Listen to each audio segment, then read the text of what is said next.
नमस्कार, मैं अभिषेक कुमार आप सभी का स्वागत करता हूं फोकस स्टडी विद अभी में। तो आप सभी को मेरा जय गुरु। तो चलिए कृषि चैप्टर को हम लोग ज्योग्राफी में स्टार्ट कर रहे हैं। साथ के साथ हम लोगों का ज्योग्राफी में क्या स्टार्ट है, आपका रिवर भी। रिवर हमने बहुत हद तक लोडेड काम खत्म कर दिया है। गंगा पूरा रिवर सिस्टम 4 क्लास में आपका कंप्लीट है। 5वां क्लास में मैंने आपका पूरा सिंधु रिवर सिस्टम, अब एक एक क्लास में देखिए ब्रह्मपुत्र खत्म हो जाएगा, साउथ इंडियन रिवर खत्म हो जाएगा। फिर अब कृषि चैप्टर है, तो साथ के साथ कृषि भी स्टार्ट कर देंगे। लेकिन एक दिन में कृषि खत्म नहीं करूंगा भाई। देखिए खत्म करना तो बहुत आराम से किया जा सकता, लेकिन अगर आपका एक्सपेक्टेशन है कि कृषि चैप्टर में केवल यही पढ़ा जाता है या टीचर यही पढ़ाएंगे आपको, यानी मैं आपको यही पढ़ाऊंगा कि चावल उत्पादन में प्रथम राज्य, जूट उत्पादन में प्रथम राज्य वेस्ट बंगाल पश्चिम उत्तर प्रदेश, तो ये भाई ये नहीं हो पाएगा, ठीक है ना। ये तो करना ही करना है, ठीक है। ये सबसे लास्ट क्लास में होगा, एकदम लेटेस्ट ICAR का जो अपडेटेड जो डाटा है उसके अकॉर्डिंग मैं आपको अपडेट कर दूंगा। वो गूगल वाला डाटा नहीं चलेगा। आप गूगल करेंगे लेकिन वहां पे देखिए कि तिथि क्या है मेंशन, ठीक है ना भाई। बाकी स्मार्ट वे में केवल इंपॉर्टेंट स्ट्रेटेजी लड़वा दूंगा, ये बात नहीं करूंगा। कृषि चैप्टर पढ़ने का एक तरीका, आप जेपीएससी का सिलेबस भी देख लीजिए। आप इतना तो है ना कि जेएसएससी सीजीएल के एग्जाम के साथ साथ कम से कम आप बिहार सीजीएल का तो पेपर देंगे भाई, और एक अच्छा स्टैंडर्ड से सवाल पूछेगा। और आज का केवल क्लास चलेगा कृषि के प्रकार पे, यानी कि टाइप्स ऑफ कृषि जब हम लोग बात करेंगे। टोटल 10 से 11 टाइप्स है, और यहां से आपके एग्जाम में सवाल बनेंगे हर एग्जाम में। और पूरा ये जो आपका सोर्स है एनसीईआरटी, देखिए एनसीईआरटी कहने का मतलब अब आपके दिमाग में ऐसा नहीं चलना चाहिए कि 7th 8th 9th 10th 11th 12th का लेवल होगा। देखिए जो बातें उसमें लिखी गई है उस बातों को समझेंगे एज ए पीसीएस यूपीएससी के स्टैंडर्ड लेवल में। आप एक शब्द को सुने होंगे बहुत बार, कृषि का वाणिज्यकरण। तो कृषि का वाणिज्यकरण क्या आपका ज्योग्राफी तक ही सीमित है? नहीं।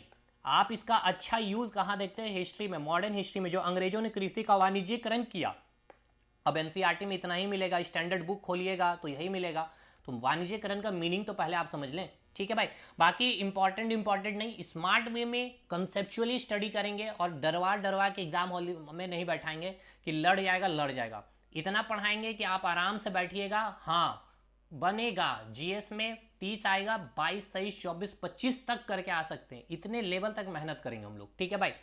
बाकी जो कंटेंट दिया हूँ उससे बाहर आपका सवाल नहीं जाएगा भाई। अब मैं आपको गंगा रिवर जितना कराया ना उसको मैं क्रिप्स मैंने रिवाइज भी करवा दूंगा। होप मुझे तो इतना याद है कि आपको सारी चीज़ें याद होगी, सिंधु रिवर पूरी याद होगी। चलिए बिना देर के हुए कृषि को स्टार्ट करते हैं आज हम लोग। कृषि चैप्टर की जब बात किया जाए तो सबसे पहले आपको कुछ डाटा है इसको समझना होगा जहां से सवाल पूछा जाता है। देखिए आज़ादी के टाइम की बात की जाए तो 1947 में तो हर 3 लोग में 2 लोग आपको जो है कृषि कार्य में, ठीक है ना, क्या मिलेंगे, डिपेंडेंसी उनकी मिलेगी या निर्भरता मिलेगी, या वो कृषि कार्य में डिपेंड होंगे। तो अगर इसका परसेंटेज आप देखेंगे तो 70 से 75% लोग जो थे आज़ादी यानी कि 1947 के समय कहाँ पर डिपेंडेंसी थी इनकी, कृषि कार्य में थी। लेकिन आज जब आप 2024-2023 को देख रहे हैं तो ये जो संख्या है घट गई है। हर 2 लोग में आप देखेंगे कि केवल 1 लोग ही कृषि कार्य पे अब निर्भरता है। तो आप जब इसका परसेंटेज में देख रहे हैं तो इसकी परसेंटेज आप क्या देख पा रहे होंगे, डिक्रीज हो गई। तो आपके मन में आ रहा है कि सर डिक्रीज हो जाना ये अच्छा है या खराब है, आप बताइए। तो देखिए जब आप डेवलप कंट्री की बात करते हैं यानी विकसित देश की जब आप बात करते हैं ना, यूएसए की या चाइना की, तो यहाँ पे जो लोगों की डिपेंडेंसी है, जो लोगों को जॉब है, जो रोजगार ये लोग कर रहे हैं ना, कौन से सेक्टर में, तो ये लोग सर्विस सेक्टर में बहुत ज़्यादा, यानी कि जब भी विकसित देश की आप बात करेंगे ना तो ये लोग सेवा क्षेत्र में काफ़ी ज़्यादा इनका फोकस होता है। जीडीपी में यानी उस देश की, यानी कि विकसित देश की जो जीडीपी है, अब ये जीडीपी की जब हम बात करते हैं ये इकोनॉमिक्स से बहुत बेसिक से समझेंगे आपको, और आपके घर के दिनचर्या से इसको समझाएंगे, ठीक है। तो अभी आप इतना समझिए कि जीडीपी, बस इतना वर्ड ही समझिए, क्योंकि यहाँ आप चलेंगे तो ये आपका 35-40 मिनट का डिस्कशन है। तो किसी भी विकसित देश की जो जीडीपी में सबसे इंपॉर्टेंट रोल देखेंगे सर्विस सेक्टर का ही होता है। तो अब आप इंडिया की जब बात करते हैं तो इंडिया क्या है, अभी आपका विकसित देश हुआ नहीं है। तो कृषि क्षेत्र में धीरे धीरे जो हमारी डिपेंडेंसी है या जो निर्भरता है वो क्या हो रही है, घट रही है। तो ये एक अच्छी बात है, क्योंकि अब हम लोगों की जो निर्भरता या जो रोजगार या जो हम लोगों की डिपेंडेंसी जो है, अब हम लोग काफ़ी हद तक शिफ्ट कर रहा है भारत भी सर्विस सेक्टर की ओर में। तो धीरे धीरे जब हम कम से कम देखिए, जब भी अगर हम बात करें इंडिया एक विकसित देश, कम से कम 30 से 40 साल अभी समय लगेंगे। और तब तक भारत में जो कृषि क्षेत्र आप जो देख रहे हैं यहाँ पे जो डिपेंडेंसी 50% हुआ, ये और भी घट करके कम हो जाएगा। तो ये एक अच्छा संदेश है किसी भी देश के लिए कि आप कृषि क्षेत्र से शिफ्ट होकर के सर्विस सेक्टर की ओर रुझान देख रहे हैं। आप जियो जो आपका जियो कंपनी जो लेकर के इंटरनेट में क्रांति लाई है, तो सर्विस सेक्टर में भारत का जो योगदान या डिपेंडेंसी उस समय से काफ़ी ज़्यादा इंक्रीज हुआ है सर। कई ऐसे स्टार्टअप स्टार्ट हो गए हैं जो कंप्लीटली सर्विस सेक्टर पे ही काम कर रहा है। अगर मैं आपको यहाँ पे एजुकेशन दे रहा हूँ तो ये भी एक सर्विस सेक्टर का ही सेक्टर है, समझ में आ रहा। तो ये सर्विस सेक्टर में और एग्रीकल्चर में अगर हमारी ग्राफ नीचे हो रही है जो हमारी डिपेंडेंसी, तो ये एक अच्छा संकेत है। क्लियर है, एक इंटरव्यू का भी ये सवाल आपका हो सकता है। तो देखिए डाटा कैसे कैसे बनेगा सवाल। अब आइए एक और भी डाटा के ऊपर, जीडीपी के बारे में। तो जब हम जीडीपी पे बात करते हैं कब 1947 में, तो जीडीपी में इस कृषि का कितना योगदान था, 56%। यानी कि जो भारत का जो जीडीपी है, आज़ादी के समय की बात की जा रही, उस जीडीपी में कृषि सेक्टर का 56% योगदान है। ठीक है, योगदान था। लेकिन आज जब देख रहे हैं 2024 में जीडीपी में मात्र 16% का योगदान है कृषि सेक्टर का। ये सब डाटा आपको याद रखना है। 16% कब, अभी 2024 की जब हम बात कर रहे हैं। जब आप आज़ादी के समय की बात कर रहे हैं 1947 की, तो उस समय कृषि सेक्टर का जो योगदान था जीडीपी में कितना, 56%। कितने प्रतिशत लोग पूछा जाएगा तो 70 से 75%। रेशियो में पूछा जाएगा तो 2/3, मतलब 3 में 2 लोग कृषि कार्य पे ही डिपेंडेंट थे वो लोग। और आज 2 लोग में केवल 1 लोग कृषि कार्य पर डिपेंडेंट, यानी कि 50% है।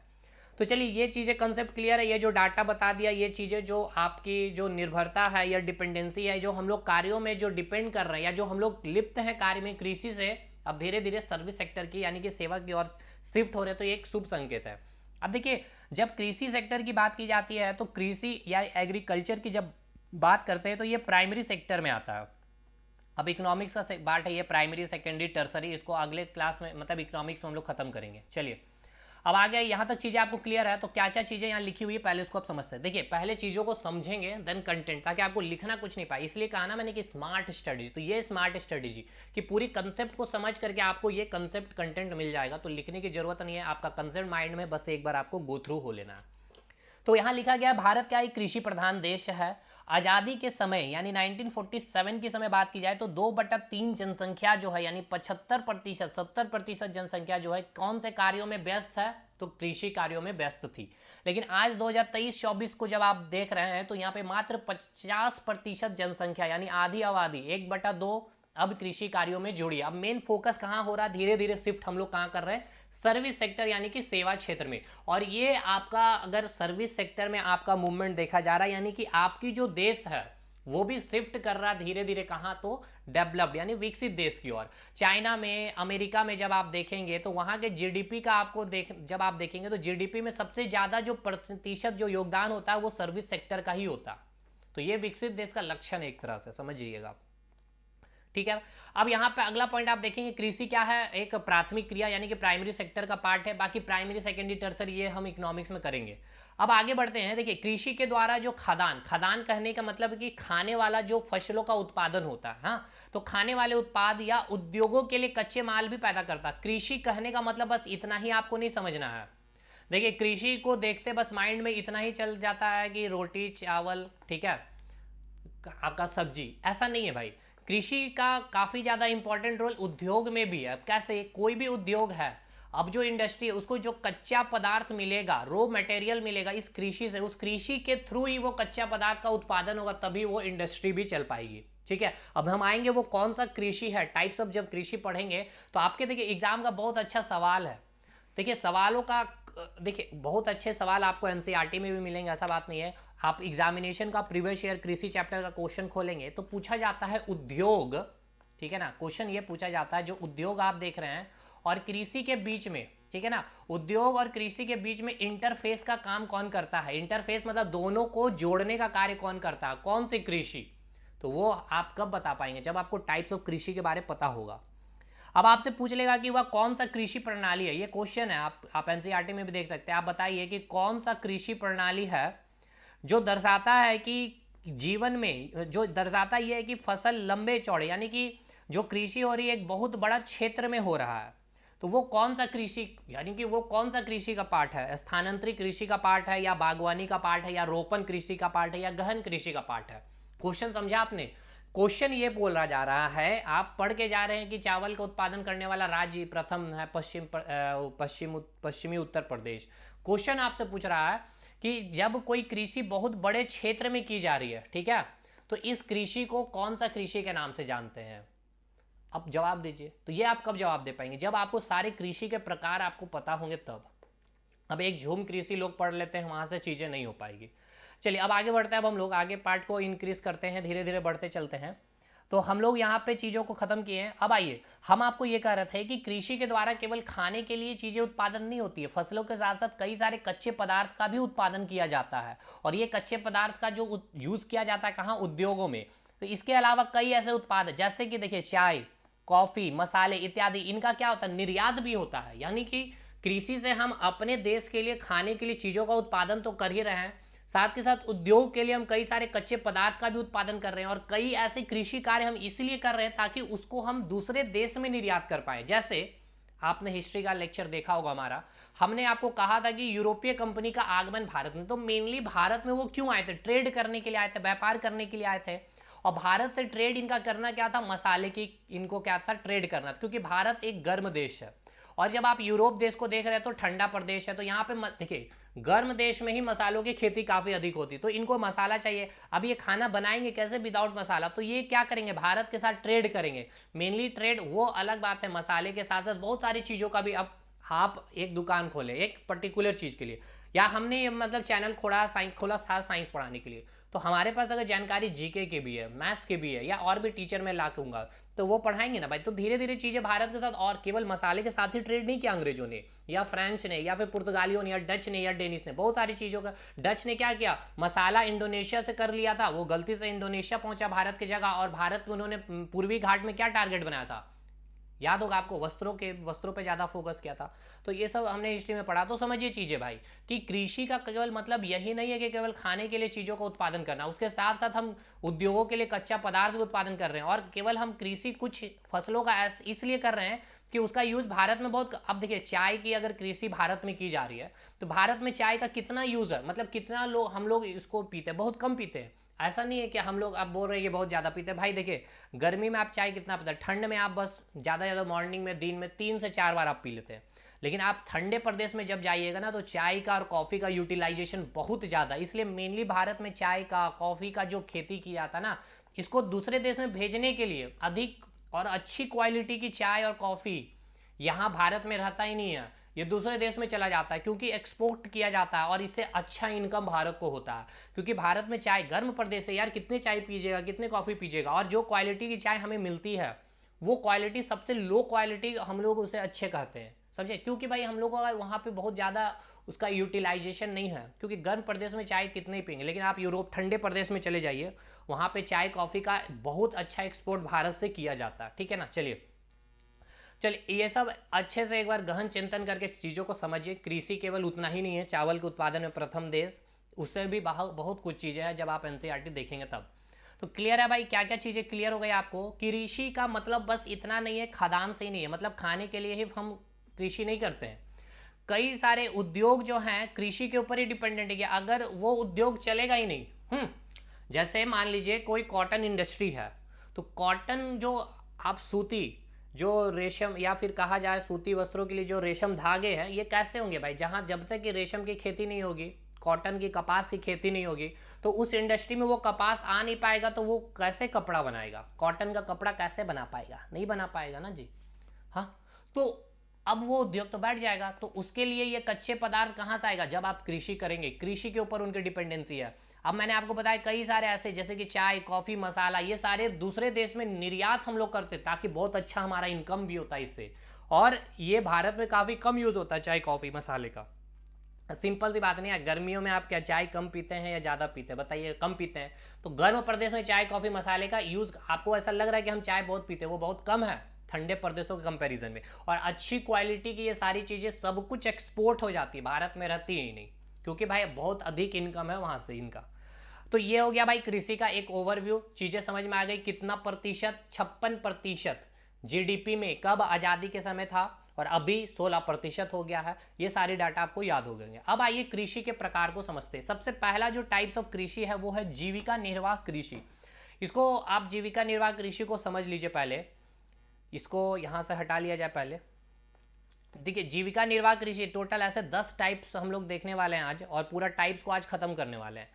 तब जाके फिर हम लोग आगे चीज़ों को और अच्छे से चीज़ों को क्लियर कर पाएंगे। देखिए, जीविका निर्वाह कृषि का मतलब क्या है, इसके कंसेप्ट को पहले आप समझिए। जीविका निर्वाह कृषि, चीज़ें तो लिखी हुई है, आपको उतना मैं लिखूंगा नहीं। जीविका निर्वाह कृषि का मतलब क्या है, इसको समझिएगा। देखिए, ये जो कृषि की जा रही है ना, ये कृषि जो की जा रही है, यहाँ पे जो खेत होगी, खेतों का जो आकार होगा या साइज जो होगा वो काफ़ी छोटा होगा, या ऑप्शन में आपको ऐसा भी मिल सकता है छोटा जोत, यानी कि जो खेती की जा रही होगी उसकी जो जोत की जो साइज होगी छोटी जोत होगी, उसकी आकार कैसी होगी, छोटी होगी। क्लियर हो गई।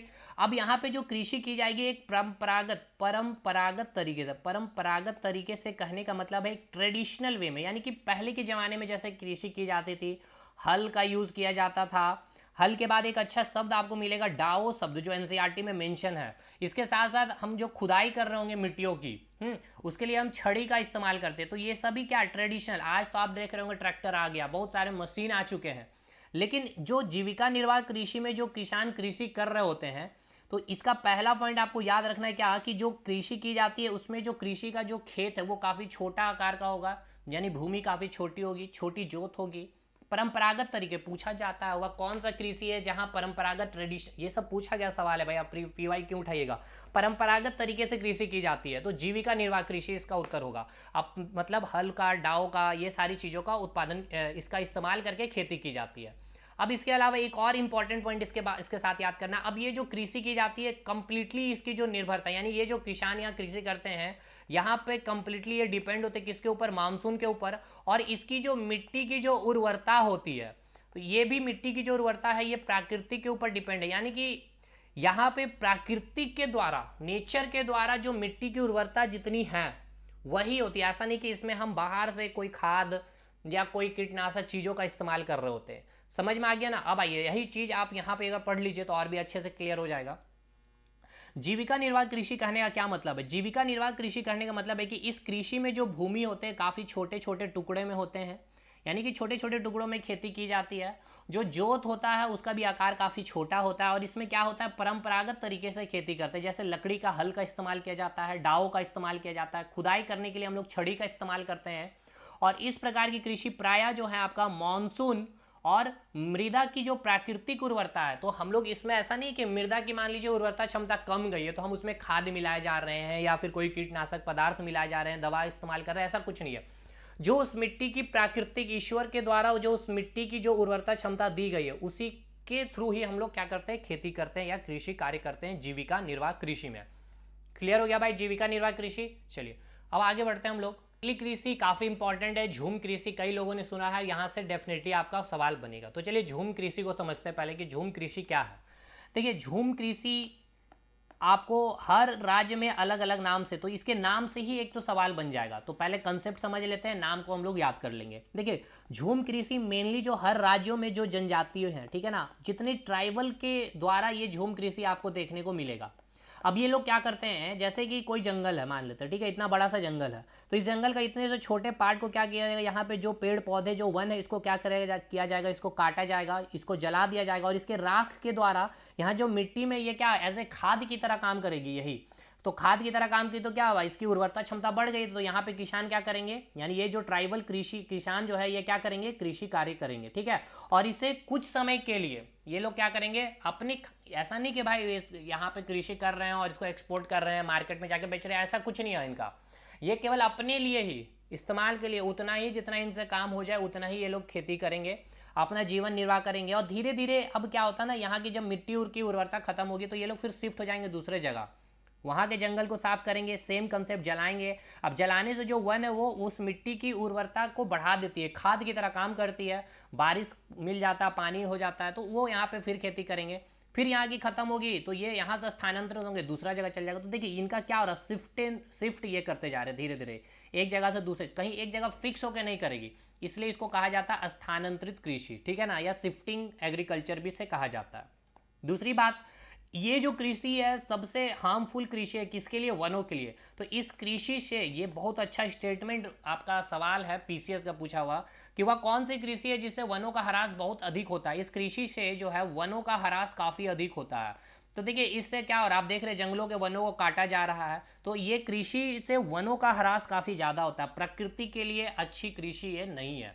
दूसरी बात, मिट्टी की उर्वरता को भी ये काफ़ी ख़त्म कर देता है। चीज़ें क्लियर हो गई भाई, झूम कृषि कंसेप्ट क्लियर है। अब आइए इसका एक अन्य नाम है, एनसीईआरटी में साफ साफ मिलेगा, कर्तन दहन प्रणाली। तो कर्तन दहन प्रणाली अगर मिल जाए तो समझिएगा झूम कृषि या स्थानांतरित कृषि की बात की जा रही है।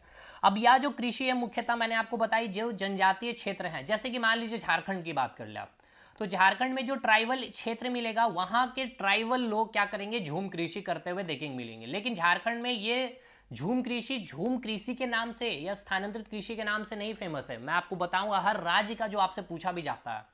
आगे बढ़ते हैं हम लोग। यह कृषि मुख्यतः जनजातीय क्षेत्रों में देखी जाती है। इस कृषि में किसान जमीन के एक टुकड़े में जंगलों को क्या करते हैं, जला देते हैं। ठीक है ना, कृषि में क्या करेगा किसान, जमीन के एक टुकड़े को, जंगल का जो एक टुकड़ा होगा उसको क्या करेंगे, वो जला देते हैं, और उसके राख यानी कि जो वन, जो जंगल, जो झाड़ियाँ जले उसके राख और अवशेष क्या करेगा, खाद का काम करता है, जिससे वो अपने परिवार के भरण पोषण के लिए अनाज व अन्य खाद्य फसल उगाते हैं। और जब वहाँ की मृदा की उर्वरता कम हो जाती है तो वो फिर किसान उसी भूमि से स्थानांतरित करते हैं और दूसरी जमीन के टुकड़े को साफ करके फिर वही फर्दर कृषि करते हैं। तो स्थानांतरण हो रहा है इनका। तो इस कृषि से जो वनों का देखिए यहाँ पे ह्रास काफी ज्यादा होता है। अब आइए, ये काफी इंपॉर्टेंट हो गया कंसेप्ट। अब इसके नाम से सवाल जो बनेगा, देखिए जितने भी उत्तर पूर्वी राज्य हैं, असम, मेघालय, मिजोरम, नागालैंड, यहाँ पे इस कृषि को झूम कृषि के नाम से जाना जाता है। लेकिन अब यहाँ से आपका सवाल बनेगा, मणिपुर में अगर आप देख लें तो मणिपुर में झूम कृषि को पामुल के नाम से जाना जाता है। छत्तीसगढ़ में और अंडमान निकोबार, छत्तीसगढ़ आपका पूछा गया सवाल है, दीपा कहा जाता। Very very very important. Madhya Pradesh very very important, इसे बेबर या दहिया, बेबर एकदम याद रखिएगा, ये आपका पूछा गया है। देखिए ये आपका पूछा जा चुका है, छत्तीसगढ़ वाला, मध्य प्रदेश वाला। उत्तर पूर्वी राज्य में आपका मिजोरम और नागालैंड का पूछा जा चुका है कि यहाँ पे जो झूम कृषि की जाती है किस नाम से, तो झूम के ही नाम से जाना जाता है। लेकिन यही चीज पूछा गया आपका मध्य प्रदेश और मणिपुर में। तो भाई जो देखिए सवाल कैसे पूछा गया था कि कृषि जो किसान है वो किसान एक पर्टिकुलर प्लेस से, एक पर्टिकुलर क्षेत्र से दूसरे क्षेत्र में क्या कर रहे हैं, शिफ्ट कर रहा है, स्थानांतरित कर रहे हैं। लिख दिया उन्होंने स्थानांतरित कर रहे, तो उस कृषि को किस नाम से जानते हैं। ऐसा कहा कि किसान कर रहे हैं मणिपुर के, ऐसा लिख दिया उन्होंने। तो भाई लोग देखते हैं मणिपुर, चलिए उतना मैटर नहीं करता, स्थानांतरित कर रहे हैं यानी स्थानांतरित कृषि, झूम कृषि टिक कर देंगे, ऑप्शन में रहेगा। लेकिन ये चीज मणिपुर में कहा जाता है इसे पामुल, और छत्तीसगढ़ में कहा जाता है, और अंडमान निकोबार में कहा जाता है दीपा। ये पूछा गया सवाल है भाई, दीपा। बेबर पूछा गया सवाल है मध्य प्रदेश में। अब आगे बढ़ेंगे तो आंध्र प्रदेश में इसे हम पोंडू कहते हैं या पेंडा भी कहते हैं। उड़ीसा में वेरी वेरी इंपॉर्टेंट पामाडाबी या कोमान या फिर बरिंगा कहा जाता है। पश्चिमी घाट में वेरी वेरी वेरी इंपॉर्टेंट, देखिए पश्चिमी घाट आपको समझ में आ रहा है कि नहीं आ रहा। ये आपका जो है भारत की, जब आप दक्षिण भारत का मैप बना रहे होते हैं, या आप ज्योग्राफी का पार्ट, ये आपका पश्चिमी घाट है और ये आपका कटा हुआ पार्ट जो पूर्वी घाट है। तो यहाँ पे जो कृषि की जा रही है झूम कृषि, इसका एक अलग नाम है, झूम कृषि से नहीं इसको हम जानते। तो ये पश्चिमी घाट का पार्ट है। तो पश्चिमी घाट ये सब आपको तो भाई समझ में आ रहा होगा क्योंकि ज्योग्राफी आप बहुत अच्छे से समझ चुके हैं। पश्चिमी घाट, पूर्वी घाट, सारा कुछ। तो पश्चिमी घाट में क्या नाम से जाना जाता है, कुमारी के नाम से जाना जाता है। जो राजस्थान का जो दक्षिण पूर्व पार्ट है, दक्षिण पूर्व पार्ट करने का मतलब कि मान लीजिए ये आपका राजस्थान है, ठीक है। तो ये क्या हो गया, दक्षिण, और ये हो गया पूर्व, ये हो गया पूर्व। तो दक्षिण पूर्व यानी ये वाला जो क्षेत्र में झूम कृषि को किस नाम से जानते हैं, वालेर या फिर वाल्टरे। ये पूछा गया सवाल है, राजस्थान वाला भी, ठीक है। पश्चिमी घाट वाला भी पूछा गया है, अभी तक जो पूछा गया वो मैं आपको बता दे रहा हूँ यहाँ पे, ठीक है। पश्चिमी घाट वाला पूछा जा चुका है, राजस्थान का पूछा जा चुका है, वालरे और वाल्टेर। हिमाचल क्षेत्र में भी आपको याद रखना है, और झारखंड में कुरवा, ठीक है। खिल हिमाचल क्षेत्र में कहा जाता है, उत्तर पूर्वी प्रदेशों में झूम, ये तो मैंने बता दिया, ठीक है। तो झारखंड का भी क्लियर हो गया, यहां तक चीजें क्लियर है भाई। अब अगली कृषि पे चलते हैं। जीविका निर्वाह कृषि क्लियर है या नहीं, डाउट है कुछ, झूम कृषि कहीं भी डाउट है। अब झूम कृषि से बाहर आपका सवाल नहीं जाएगा, इससे बाहर आपका नहीं बनेगा सवाल।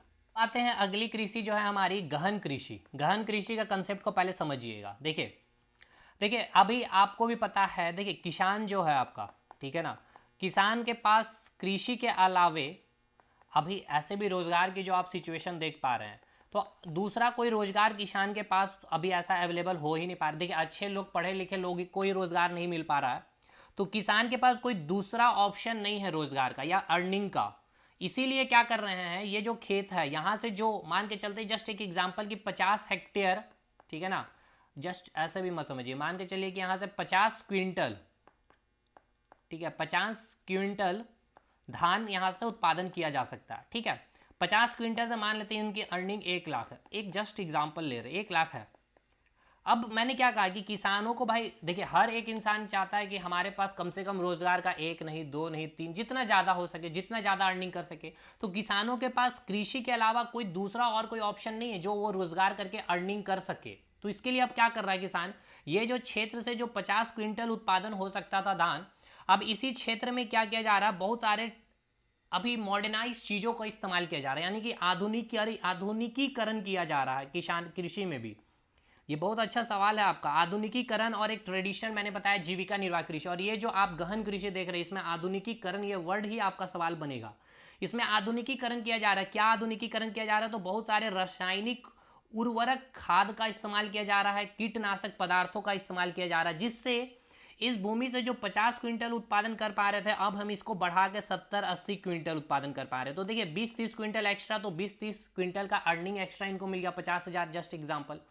तो ये समझिए, इसका मेन गहन कृषि का कंसेप्ट को समझिए कि अब देखिए ये तो आपको मैंने कंसेप्ट दे दिया। अब आयोग अगर चाहे तो इसको बहुत अच्छे अच्छे प्रैक्टिकली दिनचर्या से क्वेश्चन बना के पूछा जा सकता है कि वह कौन सी कृषि है जहां किसान की आमदनी और अधिक हो सके, जिसके लिए वो कृषि को इस्तेमाल करते। तो सिंपल सी बात है, गहन कृषि है कि वो क्षेत्र से जो 50 क्विंटल धान उत्पादन कर पा रहे थे, 1 लाख अर्निंग कर पा रहे थे, अब भाई वो अब कोई उनके पास कोई रोजगार का ऑप्शन है नहीं, तो उसी खेती में आधुनिकीकरण किया गया, रासायनिक खाद का इस्तेमाल किया जा रहा बहुत अधिक मात्रा में, ठीक है, और अधिक मात्रा में, ताकि उत्पादन हो सके। 70-80 100 क्विंटल उत्पादन हो गया, जहां 50 क्विंटल ही उत्पादन हो पा रहा था। तो आपसे पूछा जाएगा आधुनिकीकरण कौन सी कृषि में किया जा रहा है, तो गहन कृषि में। अब क्या है तो कोई भी वैकल्पिक रोजगार ना होने के कारण, तो आपसे पूछा जाएगा कोई भी दूसरा रोजगार ना होने के कारण, वैकल्पिक रोजगार ना होने का किसान कौन सी कृषि का ज्यादा फोकस करते हैं, तो कम भूमि में, यानी कि इतनी सी ही भूमि है, जहां 50 क्विंटल था तो आप 70-80-100 क्विंटल का उत्पादन आपने कर लिया। कैसे, तो कई सारे रासायनिक खाद उर्वरक आधुनिकीकरण का इस्तेमाल करके। चीजें समझ में आ रहा है कि नहीं भाई? चलिए अब आगे बढ़ते हैं गहन कृषि के बारे में। तो गहन कृषि का कंसेप्ट क्लियर हो गया कि इस प्रकार की कृषि उन क्षेत्रों में की जाती है जहां जनसंख्या काफी अधिक है। दूसरी बात, वो क्षेत्र जहां जनसंख्या काफी अधिक भी है। अब मान लीजिए कि 50 क्विंटल में जो 100 लोगों की कैपेसिटी हो सकती थी, चल सकती थी, अब यहाँ जनसंख्या 1000 है, तो भाई दूसरा भी ऑप्शन नहीं है कि देखिए जनसंख्या भी अधिक है तो हमें उत्पादन भी ज़्यादा करना पड़ेगा। ये भी एक अच्छा कंसेप्ट है। तो एक तो आपका रोजगार ना होने के कारण अधिक अर्निंग के लिए भी इस कृषि का इस्तेमाल किया जाता है। दूसरा, अधिक जनसंख्या काफ़ी अधिक है, इसमें आधुनिक तकनीक इस्तेमाल किया जाता है, क्योंकि अधिक उत्पादन के लिए हम आधुनिक तकनीक का इस्तेमाल कर रहे हैं। क्या, तो रासायनिक खाद का, रासायनिक उर्वरक का, और अधिक उत्पादन के लिए अधिक मात्रा में रासायनिक खाद उर्वरकों का हम लोग क्या कर रहे हैं, प्रयोग कर रहे हैं। किसानों को पास कोई वैकल्पिक रोजगार ना होने के कारण भी कम भूमि में अधिक उत्पादन की कोशिश में हम लोग खाद उर्वरक का प्रयोग कर रहे हैं। तो देखिए पहला तो ये कि जहाँ जनसंख्या काफ़ी अधिक है इसलिए ये कृषि का इस्तेमाल हो रहा है। दूसरा, इसमें हम लोग क्या कर रहे हैं, आधुनिक तकनीक का इस्तेमाल कर रहे हैं, जैसे कि रासायनिक खाद और रासायनिक उर्वरक। और दूसरा, कोई भी वैकल्पिक रोजगार ना होने के कारण। तो कौन सी कृषि में बहुत अधिक रासायनिक खाद उर्वरक का इस्तेमाल किया जा रहा है, तो गहन कृषि। इसके पीछे का लॉजिक क्लियर है कि नहीं? क्लियर है भाई। अब आइए, बहुत अच्छा आपका कृषि जो वाणिज्यिक कृषि, जो बहुत अच्छा सवाल यहाँ से बन सकता है और चीज़ों को यहाँ पे समझने वाला चीज़ है। जो अगला जो टाइप है वाणिज्यिक कृषि, पहले इसको आप एक बार रीडिंग करिए, देन इसको हम लोग समझते हैं। क्या यहाँ बताया गया है कि इस कृषि का जो मुख्य उद्देश्य है निवेश से है। पहला पॉइंट तो याद रखना है, किससे है, इसका संबंध निवेश से है। कैसे, तो उसको हम समझाएंगे अभी आपको। जैसे अधिक पैदावार देने वाले जो बीज होंगे, हाई यील्ड वैरायटी जो सीड हैं, उच्च गुणवत्ता किस्म के जो बीज हैं, रासायनिक उर्वरकों और कीटनाशकों के प्रयोग से उच्च पैदावार करना और उसको निर्यात कर लाभ कमाना, ये हो गया आपका एक पॉइंट। दूसरा पॉइंट, कृषि के वाणिज्यीकरण का जो स्तर है विभिन्न प्रदेशों में अलग अलग है, इसको साइड रखते हैं। चलिए पहले इस पॉइंट पे हम लोग आते हैं। अब आपको यहाँ क्या बोला गया है, पहला लाइन में कि इसका संबंध क्या है, निवेश से। तो वाणिज्यिक कृषि को आइए यहाँ पे पहले समझते हैं, उस लाइन को छोड़ दिए जो भी वहाँ चीज़ें लिखी गई है। तो वाणिज्यिक कृषि को अब हम लोग समझते हैं। देखिए यहाँ पे क्या कहने का मतलब है, इसके पॉइंट को एक एक करके समझिए। इसका जो मेन ऑब्जेक्टिव है किससे है, निवेश करना है। मतलब ये कि जैसे कि कोई एक राज्य, मैं जस्ट एग्जांपल ले रहा हूँ पंजाब का, ठीक है ना भाई। अब पंजाब में जो धान की जो कृषि की जा रही है, धान की जो कृषि की जा रही है, वो जो कृषि हो रही है और जो जनसंख्या जो यहाँ पे हो रही है, यहाँ पे सॉरी, जो यहाँ पे जनसंख्या है उसके अकॉर्डिंग जो धान की जो उत्पादन हो रही है इतना ज़्यादा है, जो यहाँ पे लोग आराम से खा भी ले रहे हैं और काफ़ी चीज़ यहाँ पे धान का यहाँ पे बचत भी हो रहा है। तो अब इस बचे हुए धान का क्या करना है भाई, पंजाब क्या करेगा, इसको क्या करेगा, सेल आउट कर देगा। जस्ट एक एग्जाम्पल उड़ीसा को, क्योंकि उड़ीसा में धान की काफ़ी कम यहाँ पे उत्पादन होती है। तो अब ये जो सेल किया, तो भाई इस सेल से क्या हो रहा, सिंपल सी बात है, उड़ीसा राज्य क्या करेगा, पंजाब को पैसा देगा, इसके बदले देगा कि नहीं, बिल्कुल देगा। तो एक तरह से देखिए, इसको ऐसे मत को रिलेट करिए कि एक तरह से ये पैसा से रिलेट करना, नहीं, ये अब उस कृषि क्या करें, अब पंजाब वाले जो किसान क्या करेंगे, धान को और अधिक उत्पादन कराएंगे, जिससे ये और ज़्यादा क्या कर सके, सेल आउट कर पाए, जिससे और अधिक इनकी आमदनी हो पाए। दूसरी बात, अब आइए अंग्रेज के पास चलते हैं हिस्ट्री में। अंग्रेजों ने क्या किया, यानी कि ईस्ट इंडिया कंपनी जब भारत आए थे, तो यहाँ पे इन्होंने भारत में नील की खेती करवाए थे। क्यों, क्योंकि यहाँ पे जो अंग्रेजों का जो उद्योग है या कोई इंडस्ट्री है, जस्ट एन एग्जांपल, अब इस इंडस्ट्री में कोई एक रॉ मटेरियल चाहिए नील की, ठीक है ना, इसके लिए भाई यहाँ का जो इंग्लैंड में जो कृषि का क्षेत्र है या फिर जो वहाँ की मिट्टी है, वहाँ पे नील की खेती नहीं हो सकती है, भारत में किया गया। और यहाँ से जो रॉ मटेरियल उत्पादन हुआ, इस रॉ मटेरियल को ले जा करके क्या किया, इस इंडस्ट्री में इस्तेमाल किया, और इससे जो प्रोडक्ट बन रहा है या उसकी जो भी चीज़ें बन रही है वहाँ से, उसको क्या कर रहा है, सेल आउट कर रहा है, जिससे किसको प्रॉफिट हो रहा, अंग्रेज को प्रॉफिट हो रहा। तो ये हो रहा है कंसेप्ट कृषि का वाणिज्यकरण। समझ में आ रहा भाई, ये कंसेप्ट क्या है, कृषि का वाणिज्यकरण। क्या कहा, वाणिज्य कृषि का पहला पार्ट तो ये समझना है कि इससे क्या निवेश ही कर रहे ना। आपने क्या किया, जो धान का उत्पादन किया पंजाब ने, इतना ज़्यादा उत्पादन है अकॉर्डिंग टू वहाँ की जनसंख्या, तो अब उसको बची हुई धान को उसने क्या कर दिया, सेंड कर दिया, उड़ीसा राज्य ने खरीद लिया, इसके बदले क्या हुआ, पैसा। अब और ज़्यादा अगर बेचेगा तो और अधिक पैसा मिलेगा, क्योंकि जहाँ पे उसकी कमी है, अब मान के चलते जस्ट एन एग्जांपल कि उड़ीसा में कोई उद्योग है, इंडस्ट्री है, अब उस उद्योग की इंडस्ट्री के लिए मान लीजिए कपास का उद्योग है यहाँ पे, कॉटन, तो कॉटन इसको मिल रहा पंजाब से, तो पंजाब को मिल रहा, तो इसके लिए कॉटन ले रहा उड़ीसा राज्य, तो उसके बदले इसको क्या करेगा, पे करेगा। तो ये हो गया कृषि का वाणिज्यकरण। मतलब कि आप जो कृषि जो कर रहे हैं, उस कृषि से जो फसलों का जो आप उत्पादन कर रहे हैं, उसको आप क्या कर रहे हैं, निवेश कर रहे हैं। या आप भारत राज्य में भी हो सकता है वो निवेश, या भारत से बाहर भी हो सकता है। लेकिन अब एक और पॉइंट को समझिएगा, जैसे कि आपने एक एग्जांपल लिया कि मान के चलते हैं जैसे पंजाब और हरियाणा। अब पंजाब हरियाणा वाला क्षेत्र में अगर आप देखेंगे तो यहाँ पर जो चावल है, चावल की जो उत्पादन हो रही है, अब ये चावल वाणिज्य एक फसल हो गया इनके लिए। क्यों वाणिज्य फसल हो गया, क्योंकि यहाँ के जनसंख्या के अकॉर्डिंग यहाँ पे इतना ज़्यादा क्या है, उत्पादन है भाई। हाँ, तो इसको क्या कर रहा, वो निवेश कर दिया दूसरे राज्य में, जस्ट एन एग्जांपल उड़ीसा राज्य में। लेकिन आप उड़ीसा राज्य में देखेंगे तो कहा जाता है चावल उड़ीसा राज्य की एक जीविका फसल है। जीविका फसल कहने मतलब कि जीवित रहने, यानी कि इतना अधिक यहाँ उत्पादन नहीं है कि अगर उड़ीसा को मिल गया है चावल तो वो दूसरे राज्य को बेच के पैसा कमा ले, वो नहीं बेचेगा भाई, यहाँ की जनसंख्या को ही भरण पोषण नहीं हो पाता, तो उसके बदले इसको खरीदना पड़ रहा है। तो ऐसा नहीं है कि चावल अगर पंजाब हरियाणा का वाणिज्य फसल है तो पूरे भारत का ये चावल वाणिज्य फसल हो जाएगा, ऐसा भी नहीं है। ये भी आपका बहुत अच्छा सवाल है, क्लियर है ना भाई।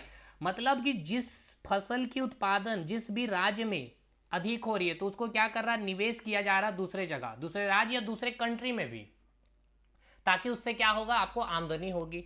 ठीक है, अब जरूरी नहीं है कि जो फसल उस राज्य के लिए वाणिज्य फसल बना हुआ है तो वो पूरे भारत के हर राज्य के लिए वाणिज्य फसल होगा। आपको जैसे एग्जांपल दिया, जैसे उड़ीसा में भाई चावल के उत्पादन काफ़ी कम है, अब वो खरीद रहा, तो ऐसा नहीं कि वो दूसरे राज्य में और अधिक दाम में बेच देगा, क्योंकि पहले अपने तो घर में लोगों को, यानी कि अपने जो राज्य के जो जनसंख्या में जो जनता है उनको तो पहले खिला ले, तो यही उनकी भरण पोषण यानी कि एक जीविका का ये फसल हो जाता है। तो यहाँ पे जो चीज़ें लिखी है, आइए अगर अब हम लोग पढ़ते तो अच्छे से आपको समझ में आएगा। यहाँ बताया गया कि इस कृषि का मुख्य उद्देश्य निवेश से है। जैसे अधिक अब क्या हो रहा, देखिए अधिक आपको क्या करना भाई, चावल और अधिक उत्पादन है तो आप क्या कर रहे हैं, हाई हिल्ड वैरायटी का क्या कर रहे हैं, बीज का उत्पादन कर रहे हैं, जो काफ़ी ज़्यादा रिसर्च किया गया। हरित क्रांति में क्या किया गया, गेहूं के लिए हाई हिल्ड वैरायटी उच्च किस्म नस्ल के क्या किए गए, गेहूं के बीज का इस्तेमाल किया गया। पंजाब हरियाणा और पश्चिमी उत्तर प्रदेश में, यही 3 मेन रीजन में। और एक अलग क्रांति मिली, भारत में गेहूं का उत्पादन नहीं था, केवल धान का ही, केवल लोग चावल ही खाते थे।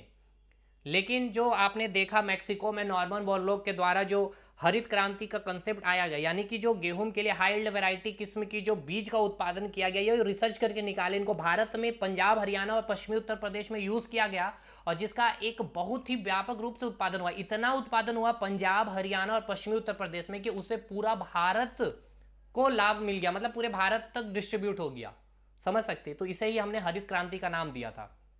तो हरित क्रांति इसी चैप्टर में पढ़ेंगे भी डिटेल में, श्वेत क्रांति पढ़ेंगे, ऑपरेशन ब्लड के बारे में बहुत डिटेल पढ़ेंगे।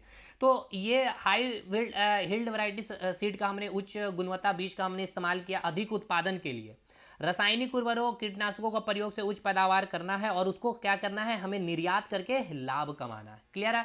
अब देखिए कृषि के वाणिज्यकरण का स्थल विभिन्न प्रदेशों में अलग अलग है। उदाहरण के लिए हरियाणा पंजाब में चावल एक वाणिज्य फसल है, समझ रहे हैं, लेकिन उड़ीसा के लिए क्या है, एक जीविका फसल है। तो जरूरी नहीं है कि जो फसल आपके राज्य के लिए वाणिज्यिक फसल है तो वो उस राज्य के लिए भी वाणिज्यिक फसल है, ऐसा जरूरी नहीं। ये बहुत अच्छा स्टेटमेंट बेस्ड क्वेश्चन बन सकता है। क्लियर हो गया ना भाई। अब अगले कृषि में चलेंगे हम लोगों का। अगला कृषि है रोपण कृषि, बहुत इजी है ये भी। रोपण कृषि क्या है इसको समझ लीजिए। देखिए रोपण कृषि सिंपल सा है, जैसे कि देखिए रोपण कृषि की जब आप बात करते हैं तो रोपण कृषि कुछ नहीं है, ये जो कृषि होती है ना एक बहुत बड़े क्षेत्र में की जाती है। जैसे एग्जाम्पल चाय की, अब चाय की इतनी ज़्यादा कृषि की गई है, क्यों? क्योंकि इस चाय की जो फसल हो रही है इसको हम लोग क्या करेंगे, किसी अदर इंडस्ट्री में, उद्योग में भेजेंगे। यानी कि आपसे पूछा जाता है जो कृषि और उद्योग के बीच का जो इंटरफेस का काम करने वाला वह कौन सा कृषि है, तो रोपण कृषि है। मतलब यहाँ पे रोपण कृषि में जैसे चाय की, कॉफ़ी की, मसाले की, गन्ना की, केला की, ये सब जो कृषि की जाती है ना, ये दूसरे इंडस्ट्री में भेजने के लिए, एक्सपोर्ट करने के लिए मेनली करते हैं। तो उद्योग और कृषि के बीच का जो इंटरफेस का काम करने वाला जो कृषि है वो कौन सा, रोपण कृषि है। बस इतना ही समझना है। चलिए इसको एक बार रीडिंग करते हैं तो और भी क्लियर हो जाएगा। देखिए यहाँ पे क्या लिखा गया, इस प्रकार की कृषि में लंबे चौड़े क्षेत्र में, मैंने कहा ना एक बहुत बड़ा क्षेत्र होता है जहाँ पे कृषि की जाती है, कौन सी, रोपण कृषि। और इसमें एक चीज़ और भी पॉइंट याद रखना, ये काफ़ी इंपॉर्टेंट है कि एक प्रकार की ही फसल बोई जाती है। मतलब अगर चाय का बोया जाएगा तो केवल चाय का ही बोया जाएगा, ठीक है ना। कहुआ का बोया, यानी कि सॉरी कहुआ बोना, कॉफ़ी का तो केवल कॉफ़ी का ही किया जाएगा। इस कृषि में अत्यधिक पूंजी और श्रमिकों की आवश्यकता है। सिंपल सी बात है, इसमें पूंजी भी अधिक लगेगी, दूसरी बात श्रमिक भी बहुत अधिक चाहिए, क्योंकि एक बहुत बड़ा क्षेत्र में हमें क्या करना है, ये कृषि कार्य करना है। दूसरा रोपण कृषि और उद्योग, ठीक है ना। देखिए रोपण कृषि जो है आपका उद्योग और कृषि के बीच क्या करता है, इंटरपेश, यानी कि अंतरापृष्ठ। ये बहुत अच्छा सवाल आपका, और इसके लिए ये पॉइंट याद रखना, लंबे चौड़े क्षेत्र में किया जाता है और एक प्रकार की ही फसल इसमें बोई जाती है।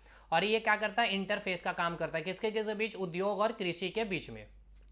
दूसरा पॉइंट यहाँ पे बताया गया कि अब ये इंटरफेस का काम क्यों करता है, क्योंकि इससे जो प्राप्त जो भी चीज़ें उत्पादन हो की जा रही है, जो भी कच्चा माल, उसका जो इस्तेमाल कहाँ किया जा रहा है, उद्योग में किया जाता है।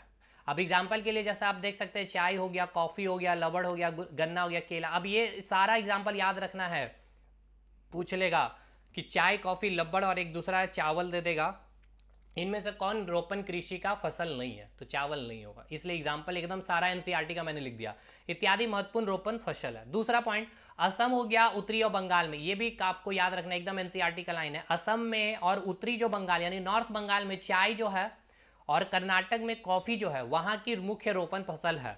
तो ये भी याद रखना है, चाय जो रोपण फसल है कहाँ की, तो असम और उत्तरी बंगाल की।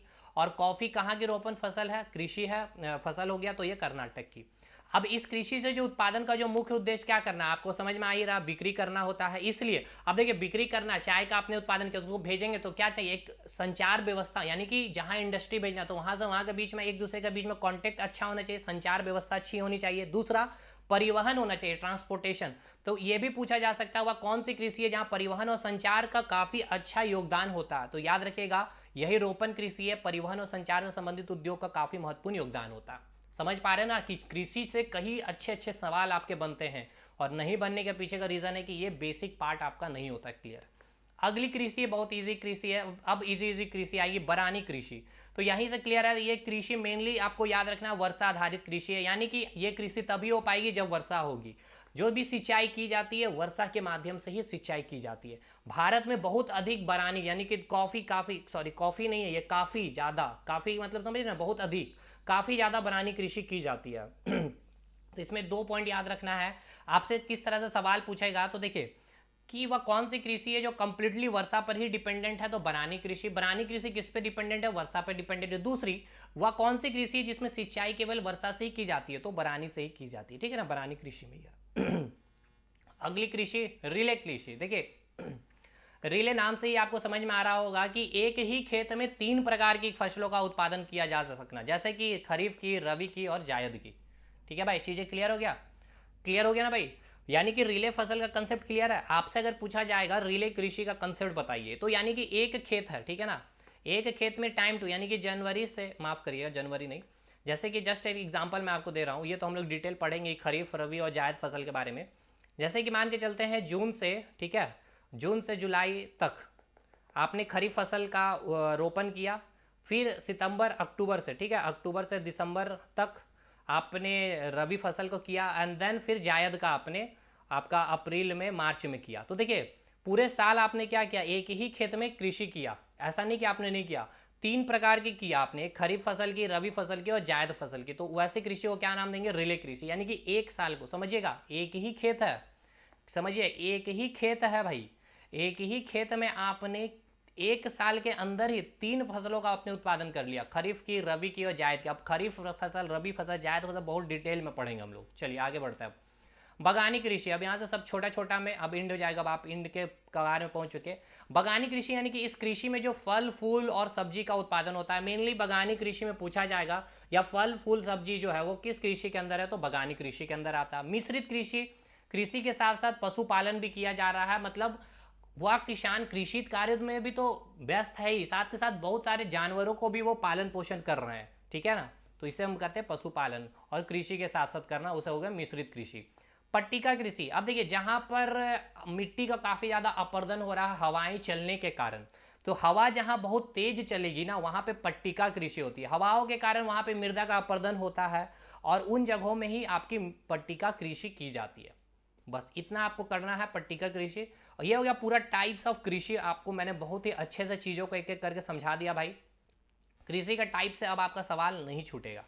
अब आगे हम लोग क्या करेंगे, देखिए टाइप्स ऑफ कृषि हमने खत्म कर लिया, अब रिले कृषि के बारे पढ़ेंगे। यानी कि एक साल में जो 3 प्रकार की खेती की हमने खेती की थी, कौन कौन से फसलों की, खरीफ फसल, रबी फसल और जायद फसल, ठीक है, तो वो पूरा डिटेल एक क्लास खरीफ फसल, रबी फसल, जायद फसल पे करेंगे।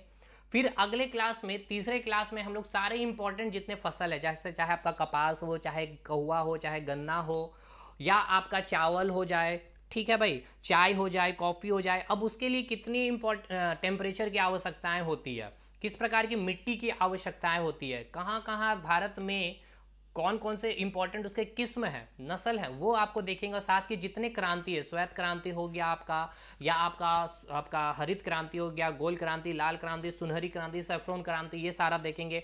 फिर कौन सा राज्य उत्पादन में प्रथम है वो देखेंगे। और जितने इंपॉर्टेंट नस्ल हैं, नस्ल कहने का मतलब आप समझ पा रहे होंगे ना, जैसे आपका अभी जेपीएससी ने सवाल भी पूछा था, क्या सवाल पूछा था आपका, कि जो ऊन है, पश्मीना ऊन पूछा था, वो किससे प्राप्त होता है, बकरी से, भेड़ से, खरगोश से। ये सब सवाल बहुत अच्छा है, पश्मीना बकरी से प्राप्त होता है, बहुत लोगों ने भेड़ खरगोश भी टिक किया था, तो ये सब चीज़ कंप्लीट होगा। फिर अनुसंधान केंद्र, अनुसंधान केंद्र मतलब जो फसल है उस फसल का किस्म के को बढ़ाने के लिए, मतलब कि मान लीजिए कोई तंबाकू का, तंबाकू फसल की और अधिक उत्पादन हो पाए, तो उसकी बीज का क्या किया जाता है, रिसर्च किया जाता है, उस बीज को और अधिक हाई क्वालिटी में कैसे और अधिक उत्पादन हो सके, उस पर रिसर्च किया जाता है, उसके लिए अनुसंधान केंद्र होते हैं, तो उसका सेंटर आपसे पूछा जाता है, देन आपका कृषि चैप्टर फिनिश हो जाएगा। समझ में आ गया? तो 3 से 4 क्लास लगेगा अभी खत्म करने में अच्छे तरीके से, फिर आप किसी भी एग्जाम में बैठिएगा। होप सो कि सीजीएल बैच में भी ये वीडियो जाएगा आपका। चलिए भाई एंड करते हैं इस क्लास को, तब तक के लिए धन्यवाद। और ये कृषि चैप्टर आपको स्टार्टिंग में लोग पढ़ा देंगे, उत्पादन में प्रथम, और ये आपका ज्योग्राफी में मैं खत्म करूंगा, ठीक है ना। तो अभी नहीं, थोड़ा सा और रुक जाइए, 10 दिन के बाद आपको स्टैटिक का इतना पोर्शन कंप्लीट देखने को मिलेगा तब आपको, क्योंकि अभी देखिए आपका नदी का पूरा सिस्टम खत्म होगा, उसमें रिवर सिस्टम, झील हो जाएगा, झरना, दर्रा वगैरह तो खत्म ही करती हैं, ठीक है, आएंगे उस पर भी बताएंगे सब कुछ कैसे आपका चीज़ें खत्म हो रहा। मिलेंगे अगले वीडियो में।